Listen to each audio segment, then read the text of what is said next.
Hello, Momentum Investor, and welcome to the Momentum Investing Podcast. I'm Daniel Wood, one of the founders of Momentum Property Education, and your host for today's episode. Today, we have a very exciting episode because we got one of my mentors as the guest. Our guest, Arnon Barnes, has kind of done everything in the investing world. He's built his own business and sold it. He's invested in property. He's invested in companies. He's invested in crypto.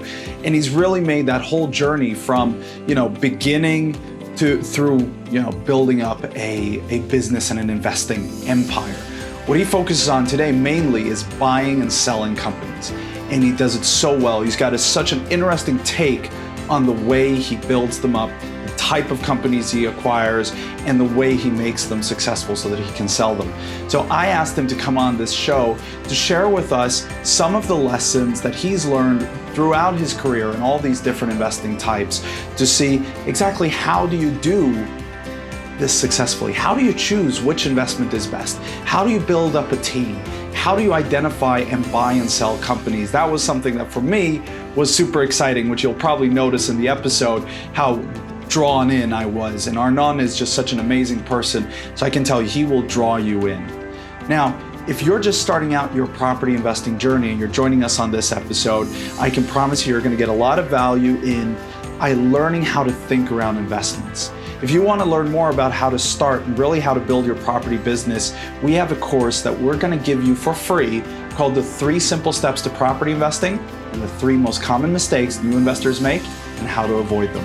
So what I want you to do is pause this episode right now and go to momentumgift.com. That's momentumgift.com to claim your free course and start learning exactly how you can build your property empire. Once you've done that, we'll come back to this episode, learn from Arnon, and we'll smash it together. So I hope you're excited. Every week we have episodes like this coming out every Tuesday, so make sure you subscribe to the podcast so you get that notification when the new episode is out. I promise next week we got a very exciting episode as well.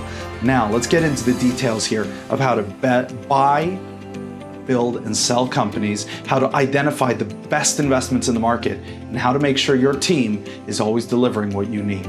So, are you ready? Hope you are, because here we go. Welcome, Arnon Barnes.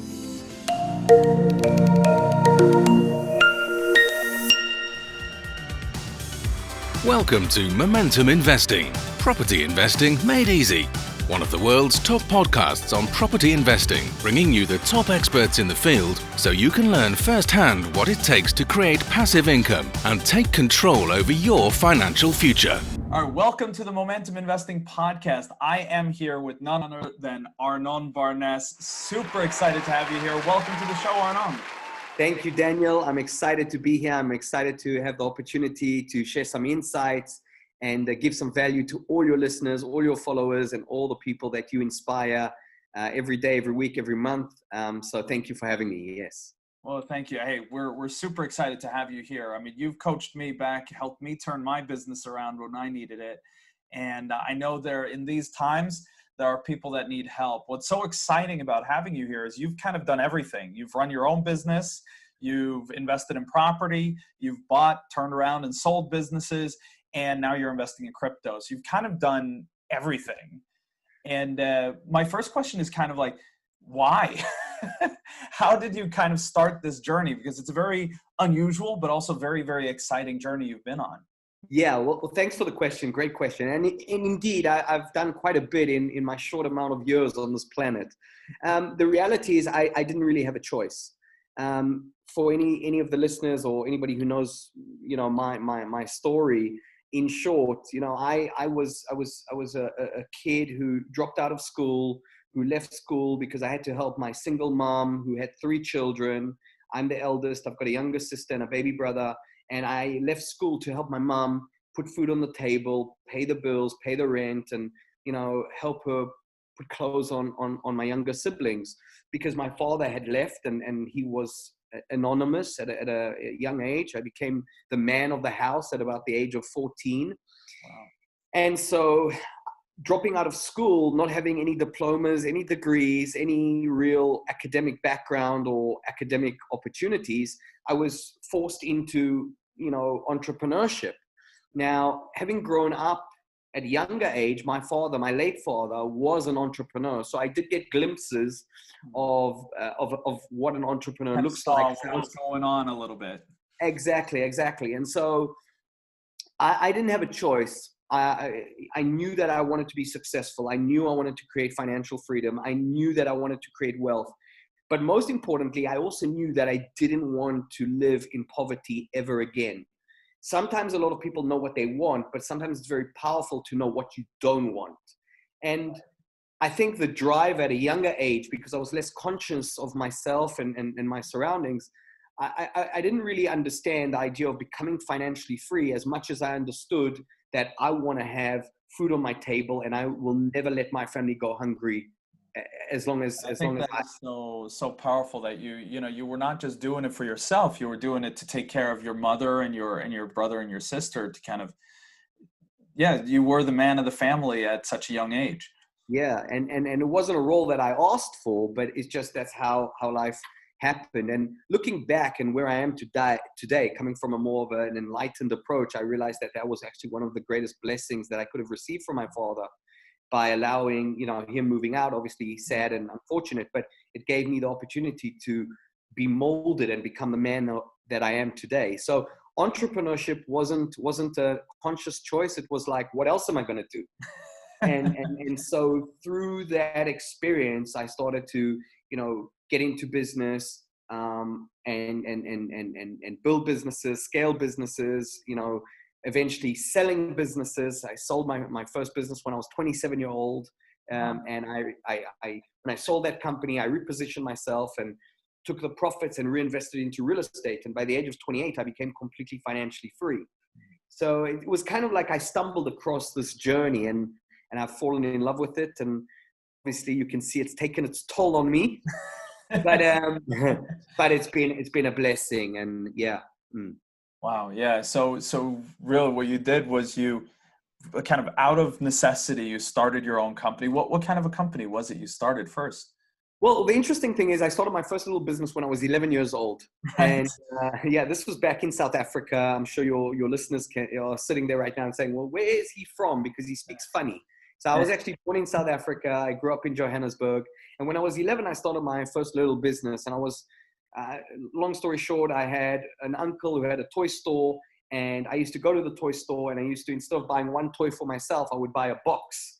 And I would go to school and I would sell all the toys to all the kids. Oh, that's awesome. Until the government, also known as the school principal, and other teachers decided that this was not a healthy organization for me to be running around and selling toys at school. They kind of shut me down, like, some of the experiences we're going through in COVID right now. So so that was my first entrepreneurial adventure. That's actually funny. I think I remember reading Gary Vaynerchuk's biography, and I think he did the exact same thing as you. And then, of course, you've taken that and continued. You then did the property. Once you built up your first business, or your first major business, and sold it, you transitioned to property. And was that purely to get cash flow and become financially free, or what motivated? Because that's a big shift, going from a business owner to being a property investor. Yeah. So one of the books that has inspired me, and I know these two people that I'm gonna name their names in a moment, two people that truly inspired me to change my life, because at a very young age, when I was 16, 17, 18 years old, I realized that I had greatness within me, but I also knew that the people that I was surrounding myself were shitty people. Right. And so I needed to change my environment, and I needed to create new friends. And at this time, I made new friends by reading their books, and the mentors and the authors of these books became my teachers and my friends. Yeah. One of the books that changed my life was a book called Rich Dad, Poor Dad by Robert Kiyosaki, right? Yeah. And I read this book many years ago, and the irony is about 18 years later, I ended up sharing the stage and teaching alongside both Robert Kiyosaki and his wonderful wife, Kim Kiyosaki. Yeah, who we've had on the show, of course. Kim is amazing. Yeah. An amazing person. Listen, I've met Kim on stage and behind the scenes, in the green room, and she's just a wonderful person in and out. She's just a beautiful spirit, a beautiful soul.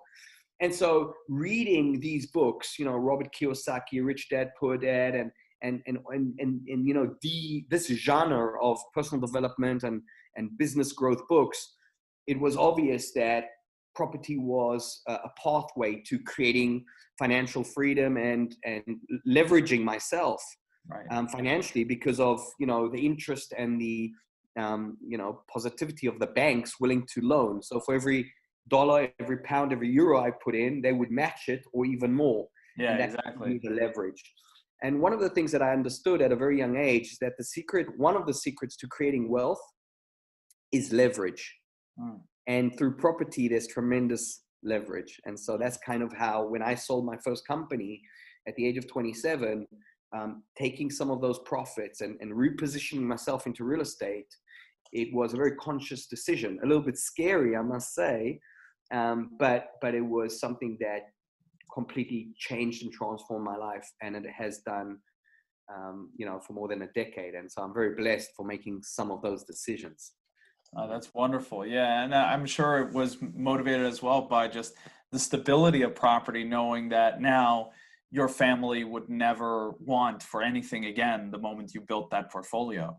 Yeah, absolutely. It's been like I said, it's been a wonderful journey for me to transition from, the kid who was receiving a knock on the door and then charity was delivered in the form of food, to someone who can actually be in a position to give. Yeah. And that's a really special feeling. Yeah. And then once you built your portfolio, you moved on to another step. You then started buying, turning around, and selling businesses. That's obviously super exciting. What led you? I mean, you've really journeyed through these very widely different types of investments. What led to that step, and what do you do in that step? I think that's a question a lot of people have. How does that actually work? Yeah. So first of all, if you look at it from a foundational perspective, some people will spend 20 years of their lives and $5 million, pounds, euros to build a business that does 1 or 2 million a year. Now, I realize as an entrepreneur that I am not going to live forever. And a lot of entrepreneurs really do think they're going to live until they're 687. Well, I am, but yes, I understand that everyone else can't, but I will, of course. Of course. And so for me, it is way more effective, efficient, and faster, and a lot cheaper for me, instead of going and starting a business from scratch, to just acquire an established business. It will cost me way less time, way less energy, way less frustration, because they're already working, they're already turning over, they've got clientele, and I can buy that business in such a structure that serves the seller, but also serves me as the buyer, and really saves me so much time, energy, and frustration. And so for me now, acquiring businesses, I've actually just acquired a new business, literally. Congratulations. I've just agreed the agreement. It was yesterday. We finalized the terms with the seller, and so we're acquiring the business at 30% to begin with, and then we will transition in the next 3 to 5 years where we'll have 100% ownership. Right. So you do it in stages, and that also allows you to pull in leverage while you're doing the purchase. This specific deal worked out like this, just because the way we structured it. Other deals, it's complete 100% ownership. But every deal has its own flavor. There isn't a cookie cutter. It's not one size fits all, but it just worked for this specific deal. And this is a company that's, been running for over 20 years. They do amazing things. They serve so many clients. This is a UK-based company, so I'm passionate about buying companies in the UK, and that's where my focus is right now, because focus is an incredible, important part of doing business. It's the world. It's so easy to work with the entire world today, especially with all the online tools we have. And so buying these businesses has really changed my mindset. Instead of getting excited about a project or a passion or wanting to do an activity in a business, instead of starting it from zero, now I just look for a business that is already working, has clients, has profit, is turning over. And obviously, because I'm an experienced business coach and an experienced businessman myself, I can go into a business that's doing 2 million, and by adding some very interesting tools, strategies, tips, and shortcuts, I can take that business from 2 million to 4 million. Right. And that's where it gets really exciting. Yeah, that's where it gets All really right, exciting. let's break that down though, because I think this is super exciting, and it's kind of a world of business where it's in every step. Like when you're going on this journey, so to speak, you keep opening up doors. It's like initially you have no idea how to do property deals, and then all of a sudden you realize there are 25 ways to finance a deal. You can use the banks, you can use all these ways, and all of a sudden it becomes easy. But now this kind of the next step, and it literally was the next step for you on your journey. So I'd love to break it down a little bit because I know we're all curious to learn the details. So first, how do you find a profitable business that wants to sell? I mean, there's no website where they're all published. So how do you find a seller? Yeah. So specifically in my case, what we have is business acquisition experts around us. These are like you have in real estate, like we use in property. We have brokers that introduce us to deals and introduce us to properties. There are also business brokers out there. And one of the things that I've been blessed with is that I have a board. I have a group of very, very experienced businessmen that act as my board, my advisors. And in the space of investing and buying companies, they know people. And I've been introduced to these specialists who are actually brokers, but they introduce deals not from a real estate perspective, but businesses for sale. So I use that leveraged approach again by working with other people's experience and their knowledge of the marketplace. That's so exciting because it's the exact same process. We use sourcing agents for deals in property. So you're using business brokers for it there. So is it the same principle? You literally give them like a business brief, like this is the type of company I'm looking for? Absolutely. So there's a scope, there's a tender, this is what we're looking for. This is what it sounds like. This is what it smells like. This is what it sounds like. And then so what are a couple of the things that what makes a potential acquisition good? I mean, in property, it's so easy. We can say it's below market value. It has this yield. There's like, it's so tangible. How do you do that in business? Yeah. So first of all, what we're looking for is we're looking for businesses that have been running for many years. So we're looking for businesses that are 10, 20, 30, 40 years have been running, which means they've got a very stable hold on the market. They're established. They have a very strong client base. That's very important. Another thing we're looking for is there an established team?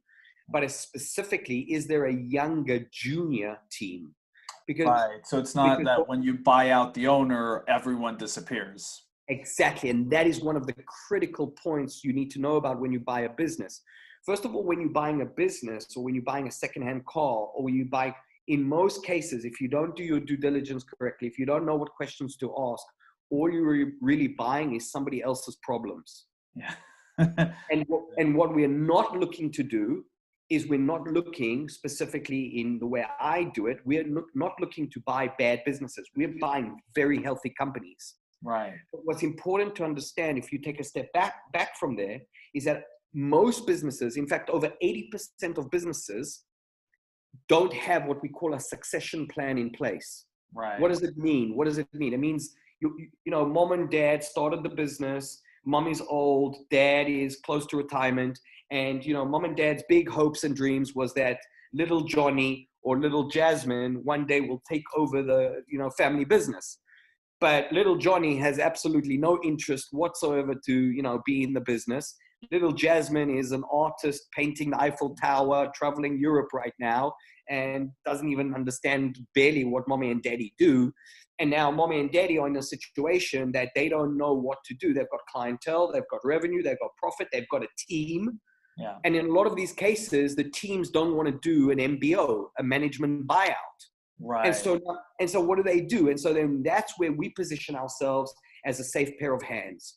We come in, we sit with these people and we discuss, you know, what are their intentions, you know, why they're selling. And we understand that most businesses don't have a succession plan in place. Right. So that's where we come in and that's where we target. And that's really critical. Another important element, we also look for people that, you know, they want to get out of the business. In other words, they are what we call motivated sellers. Exact same as in property. Yeah. That's why I said it, copy paste, right? Exactly. Because there's got to be an element, this is going to sound bad, but there's got to be an element of pain on the table for people wanting to move on. And people, unfortunately, I've trained and coached over 100,000 entrepreneurs, business owners, business leaders, just like yourself, Daniel, from well over 65 different countries. And I've helped them transform their business and double, triple, quadruple, and 10x their income in very short amounts of times. One of the key things we see is that, these businesses, if they don't have pain, and like these people that I work with and coach, people, if they don't have enough pain, they won't move. Yeah. They only move when there's tremendous amounts of pain. Then they act. Then they pick up the phone, they knock on the door, and they change, or they do something to alleviate that pain. So it might not sound really good, but the reality is I look for motivated sellers. In other words, people that are in pain, they're either sick and tired of being in the business. They can't, if they go into the office one more time without knowing that there's a light or an exit strategy at the end of the tunnel, they're literally going to vomit, be sick, and they can't do it anymore. And those are the people. Which is, of course, just look at it. If you tried to come in and buy our company, you would have to pay such an astronomical amount of money because we love what we do. So you're trying to buy our children, it's like, that's not going to work. Exactly. Right. And so it's something you don't want to do. If you're tired of it, then all of a sudden we can have a fair discussion of what would it be priced at. Exactly. So that's kind of the scope of what we're looking for. Obviously, we look for businesses that are doing, specifically right now, I'm acquiring 22 companies, and we're looking at a scope of each business being valued between 2 to 5 million pounds. Right. And how is that value based? Is it a multiple of profits? No, I'm talking 2 to 5 million. That's what they do in sales. That's what they do. So revenue. Okay. Yeah. Okay. And so do you also meet the team and get to know the team beforehand, or do you do that? Is that only when the paper is signed? Yeah, that's a really good question, because obviously there's all these questions of how do you do it, because, there's a team. They've been with in many ways, you're buying the team because, that's the value of a company in many ways. Absolutely. I agree. And so that is a very, that's like walking on eggs. You've got to be able to get the message across early enough so that they don't feel deceived. But you don't want to get the message across too early because maybe the deal hasn't really been signed. It hasn't gone through due diligence. The finance isn't in place. And right. So it's really a juggling act. You really got to find the sweet spot, the sweet moment where you notify the team. And the normal way that we do it is obviously we speak to the owners, because that's where the transaction happens. And then we speak to the top leaders of the organization. It might be 2, 3, 4 people. So they know a little bit earlier. And then we start to trickle down to the rest of the organization. What's really important. Do you talk to those top leaders? Are you already agreed on the deal, or is that a part of your due diligence as well? Well, a part of the due diligence is to make sure that the higher team, the higher management or the executives of the organization that I'm acquiring are excited about the future, and they see a future with us moving forward. Because as even though I'm buying the businesses as an owner to own the company, I am not looking to buy myself a job. Yeah, exactly. So I want to stay in the realm of being a business owner. I'm not looking to be a business operator. And that's a key distinction that I always help my clients with. My clients, my business, the business coaching that I do with my business clients, I make them understand that they've got to implement 2 strategies. The first strategy is we've got to transition you from being a slave, a business operator, to being a business owner, where your business works for you. Okay. And the next philosophy is to create a situation called, in your case, it would be called DNN. What does DNN stand for? It means Daniel not needed. Right. Yeah, exactly. Because what we're going to create is we're going to create a business that passes what I call the revolver test. And the revolver test is if I took a gun, God forbid, and I put it against your head and I pulled the trigger, again, God forbid, I'm not trying to, but your business. So right now you're going to ask yourself, will your business pass the revolver test? If that happened to you and you were taken out of the game? Most businesses would nosedive and would disappear in 3, 6, 9 months, sometimes even sooner. But the secret about building a great business as a business owner and not an operator is that sometimes the business will flourish even more without you in it. Yeah, without you getting in the way. Exactly. Yeah. All right. So that's really exciting. So that's really the process. And then you go in and just basically help them with better strategies, marketing systems, and everything to grow the business quicker. Yes, and some, because not only do I go in, but I also have created a team. I go in with a board. Right. So I have a group of people that are aligned with me, that are part of my company, that we go in, and that's a CEO. I've got a chairman. I've got a CFO. I've got, a couple of industry experts in whatever industry I'm looking to acquire, and we go in with my Navy SEALs and my commando unit, and we make adjustments that are going to be beneficial, that are going to be empowering, and very profitable for the business. Right. And the way we do that is by implementing something that I've created called the Law of Three. Mm-hmm. A lot of people go to a seminar, they go to an event, they come to my coaching, whatever it is, and they leave with, 10 things they need to improve. Right. And that is a big fucking mistake. Because if you try to improve 10 things in your business, one of two things are most likely to happen.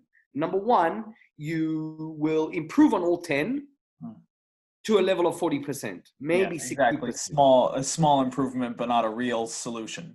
Exactly. Or you'll get overwhelmed and you won't do anything. Right. By implementing what I call the Law of Three in your business, you focus on 3 things, just 3 things, that if you improve these 3 things to a level of mastery, to a level of 100%, skyrocket, going to change the game for you.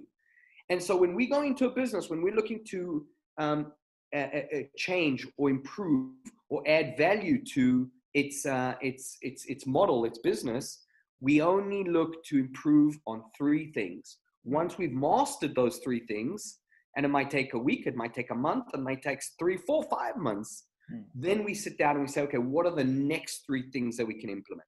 Right. Because we don't want to shake the boat. We don't want to ruffle the feathers. We don't want people to feel too uncomfortable. A transition of ownership is already an unsettling process. Of course. And so we've got to do it intelligently and psychologically smart so people feel safe. One of the key things I always say to my coaching clients, your team's ability to perform at its highest level is directly correlated in their ability to feel safe. If they feel safe in your organization, they will perform better.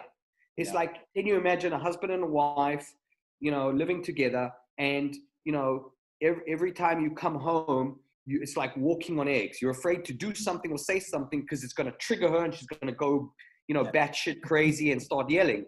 That doesnme promote a safe environment. Therefore, you cannot bring your best to the relationship. Now, we've been in a business relationship like that, and me and Gisela caught ourselves when we realized we came up with a new idea for the business, and then we said, but probably it will take 3 or 4 iterations of this before it works. And the first time it fails, no, we don't want to get into that discussion. And the moment we said that, we realized, wait a sec, we're too afraid to innovate. We got to get out of this business. Yeah. And we left that partnership pretty much the next week.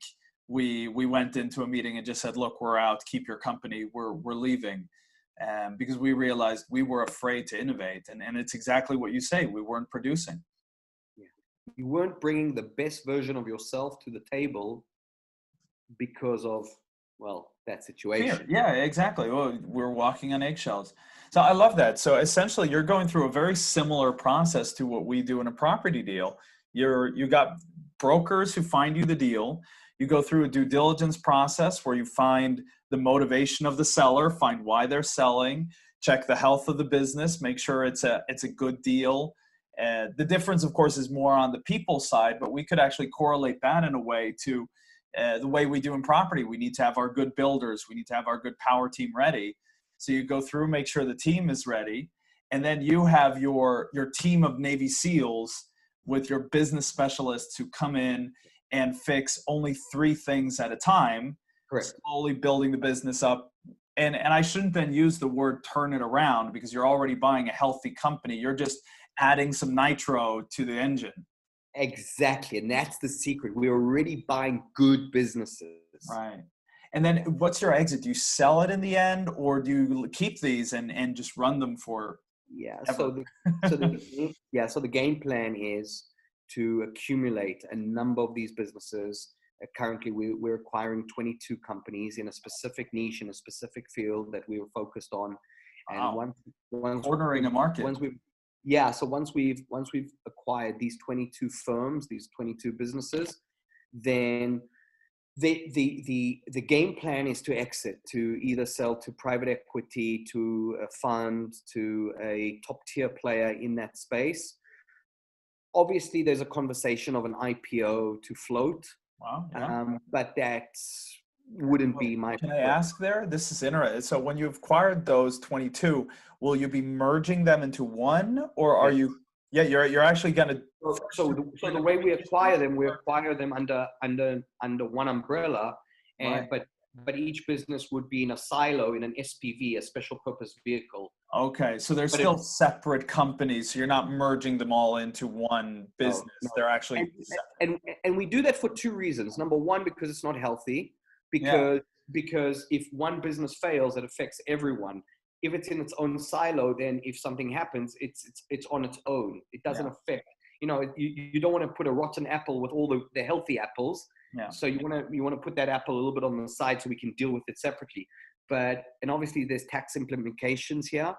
But another reason is that we also want to make sure that the sellers of the businesses, their legacy lives on. We're not looking to change the name. We're not looking to rebrand. We're not looking to, put our name on the door. We don't come from that energy. We just come from wanting to improve the business, giving these people an exit, showing them that there is a way for them to, reap the rewards of the last 20, 30, 40 years of building this business up, giving them a nice exit, a nice retirement fund, but at the same time, taking care of our company and, really creating a win-win situations between them, the seller, us, the buyer, the team, and the clientele that they serve. I love that. That's so cool. And I think it's very, in a way, it makes total sense. And at the same time, it's very counterintuitive, because you're thinking if you're buying 22 businesses in the same industry, if you merge them all, you would have a juggernaut and you would save money by the synergy. But of course, mergers is one of the hardest things to do in any business. And doing it with 22 companies is probably impossible in reality. Yeah. One of the biggest challenges we see, which a lot of people underestimate, one of the biggest obstacles that stands in our way from merging these businesses, even though they are separate entities, is culture. Exactly. That's what I was thinking. Imagine putting together 22 different cultures into one office. It's like, imagine me putting 22 people in a room and they all speak. One speaks Portuguese, one speaks Italian, one speaks English, one speaks French, one speaks Norwegian, one speaks Swedish. Yeah. And you say, okay, guys, make it happen. Yeah, exactly. Now run a business together. Yeah, good luck. So this is where we have experts in the cultural aspect of things that actually help us bridge the gap between the businesses to make sure that there's a cultural fitting. And we actually do cultural due diligence before acquisitions. Oh, that's super exciting. So that's an art form. But I love the fact that you're working through the whole way. You're not actually merging them, and then you have a planned exit on a sale to either private equity or something, or to just a major player in the market who sees that they have a chance to acquire kind of the rest of the market in one fell swoop. Exactly. Yeah. That's awesome. That's so exciting. So overall, I mean, like we say, you've done so much. And I mean, after that, now you're doing lots of stuff, even in the crypto space. I mean, you've pretty much done every single type of investment that's out there. Yeah. So what is it that excites you about an investment? What are you looking for when you're kind of hunting for a deal? Okay, so if I'm looking, so just to tap on what you said, yes, I invest in cryptocurrency. My portfolio is considered probably amongst the 5% biggest portfolios held by a private investor in the world. And I just totally believe in Bitcoin. I believe in what this crypto space is into, and it's new age, and I'm just all in, basically. So, and of course, this is not financial advice. I'm not telling any one of your listeners, go invest. That's the disclaimer for every episode. It's not financial advice. Arnon is just telling us what he is doing, and I don't know anything, so don't listen to me. Great. So that's it. I can only speak from my experience and what I'm living and doing. So yeah, so big in crypto. I'm really excited about where the world is going to. And I recommend people do research on that subject. I know I've spent tremendous amount of hours, days, weeks studying, learning, and investigating. And as a result, I've put in pretty much all my free cash into that space. And I mean, we know you work very closely with Marcus de Maria, who we've also had on this episode before, who's also spent countless hours researching this, and then you guys put your heads together. So there's a lot of study that's into that. Yes, so top expert, top advisor. One of the greatest things about Marcus is he's a tremendously nice person off stage, but he's an incredibly tremendously nice person off stage. What you see off stage and what you see on stage is the same person. And I love that, because a lot of people are different. On stage, they're one way. Off stage, they're different. And he's a genius, and he's done very well in the investing space. And actually, I consider him in some shape, in some way, my mentor when it comes to investing. So yeah, great guy. So yeah, crypto investing, obviously. What do I look for when I buy a deal? What do I look for? Let's journey back to, if it's looking at businesses I'm acquiring, I'm looking at people.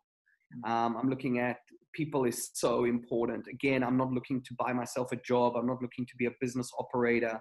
I'm actually, when I'm acquiring a business, I'm acquiring more freedom. Right. Yeah. That's the way I look at it. I'm acquiring 2-3 things. Freedom. I'm acquiring freedom. But another 2 very important things is I'm acquiring revenue and ultimately profit.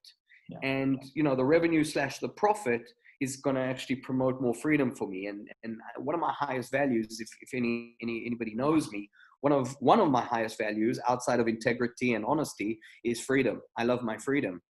And so what I look for when I'm acquiring a deal is I'm looking for great people, really, quality people that I can go to battle with. I'm an ex-military man. I spent 3 years in the army. And, one of the key things is, who you go into a battle with, and, do they have your back and do I have their back? And so the teams and the businesses that we look for, the junior team under the owners that are eventually going to step out, is very critical. It's a very important part of our due diligence. And there's got to be a real wanting and an inspiration and an aspiration of theirs to want to work with us. And hopefully they share. I can imagine that there's an excitement there for them as well, especially in these older companies where it's an older couple who might not have been pushing for the last decade even. And now here comes an excited, new team who's there to build the company. It's one of the best businesses that I love acquiring, because a lot of people play business on defense. A lot of people, especially these older businesses, the phone keeps ringing, the clients will show up no matter what. We don't need to market. We don't need to sell. They'll put in their order. Screw it up, then we're fine. Yeah, exactly. But they play, I always talk about different ways to play the business game. But one of the ways a lot of people play the business game who are in business, they play not to lose. Yeah. In other words, let's protect what we have. Let's, feed what we have, and that's it. And that is not, we come from a little bit more of an offensive approach where we want to win, but not only win, we want to play offense. We want to win on our own terms and conditions. And it's a different mindset. It's a different approach. So indeed, the younger generations, they get excited when we come in, because they're like, oh, wow, we can now use social media. We can use Facebook and Instagram. Yeah, all the free tools that we've been blessed by the gods of business, we can use them to a higher level, because our previous owners, although great people, wonderful people, they might come from a different generation and still might not really understand the power and the leverage that the online tools can give a business today. Yeah. Absolutely. Oh, that's awesome. And I think we're going to have to sadly wrap it up there. I could keep asking you questions about this for days. I know. And I know, a lot of people here, I'm sure we want to all learn more from you, Arnon. So even though we have to wrap up now, how can we learn more from you? Where do we find you? Well, thank you. And first of all, it's been a privilege to share the space with you, Daniel. People can find me on my website, which is arnonbarnes.com. They can also go to Facebook. They can connect to me there. Again, Arnon Barnes. Instagram, Arnon Barnes. LinkedIn, Arnon Barnes. I'll add all the links to this because it's that sounds like very difficult links to find. But yeah, I'll add the links in the show notes. Just search for Arnon Barnes. Yeah, I'm very easy to find. So if you really have a desire to I don't know, take your business to the next level, take your money to the next level, or you just want maybe a kick up the ass, and you just want to maybe tap into some of the wonderful things that I've shared on the call here today with you, Daniel, then sure, I'd be happy to serve and get in touch. Thank you. Awesome. So everyone, arnonbarnes.com, or on any social media platform, search for Arnon Barnes. I'll add the links in the show notes so you can find him there. Arnon, again, thank you so much for joining us. Everyone who's listened, thank you so much. Stay tuned. I got some exciting news for you, so don't log off yet. But again, thank you so much, everyone. Wow, isn't Arnon amazing? I learned so much just from listening to him. You notice how many questions I was asking. I was just so intrigued by the way he does his business and the way he buys and sells companies. I think it's amazing. So I hope you are ready to take some action yourself. If you're just starting out your property journey, I want to invite you to join the 3 simple steps to property investing and the 3 most common mistakes new investors make and how to avoid them. Go to momentumgift.com to claim it. I also would like to invite you into our Facebook community. We have over 1,000 investors from all over the world gathered together, bouncing ideas, asking questions, supporting each other on this journey. If you ever felt you needed a community to turn to guide you, to support you, well, this Facebook community is it. It's really a community. We love each other, we help each other, we support each other. All you need to do is either go to Momentum Property Education on Facebook and you'll see our linked groups and it's international property investors, or search for international property investors and usually it comes up as the top results. So you'll see it there. So I'm super excited to have you join us. Now, next week's episode is going to be really, really exciting because next week I will share with you the people who introduced me to Tony Robbins. Now, if you don't know my background with Tony Robbins, he turned my business around. When I started out my property journey, I almost went bankrupt. I had a very tough journey to start out my property life. We started out, we built up a property portfolio, and then everything kind of fell apart, and we literally lost hundreds of thousands of dollars, or of pounds, sorry, well, dollars too, obviously. But we were on the brink of bankruptcy. When I bought a ticket, yes, I was on the brink of bankruptcy, and I bought a ticket to go and see Tony Robbins, and what I learned at that event changed my life forever. Now, the people that brought Tony Robbins to the UK is Success Resources. Success Resources is the largest event company in the world outside of the US. They do all of Tony Robbins events outside of the US. They do events with Robert and Kim Kiyosaki, Les Brown, Brian Tracy. You name a famous person, they've done events with them. Everyone from Gary Vaynerchuk to Grant Cardone. The founders of Success Resources know them all personally, have done events with them for years. So I asked Richard and Veronica Tan to join us on the Momentum Investing podcast. And you know what? They said yes. They are going to share with us next week some of the lessons from the most successful people in the world, how they've built a I think it's over $100 million they're doing in their event company over the world. They've done amazing things. They've built it from scratch. They are amazing entrepreneurs. Like I said, they got the inside scoop and are going to share some really hot gossip on the famous people of the world. So I'm very, very excited to have them. It was such an honor to sit down with them. So make sure you subscribe to the podcast so you get an update as soon as that episode comes out next Tuesday. I hope I'll see you there. And before we go, if I could ask you for one little favor here, is please, if you are listening to this on a platform where you can leave a review, please give us a 5-star review. It really helps us get this show out to more people, helps us support more people, and give value to more people on this journey. So I really appreciate it if you do that. So thank you so much. Thank you for listening. I'll see you next week.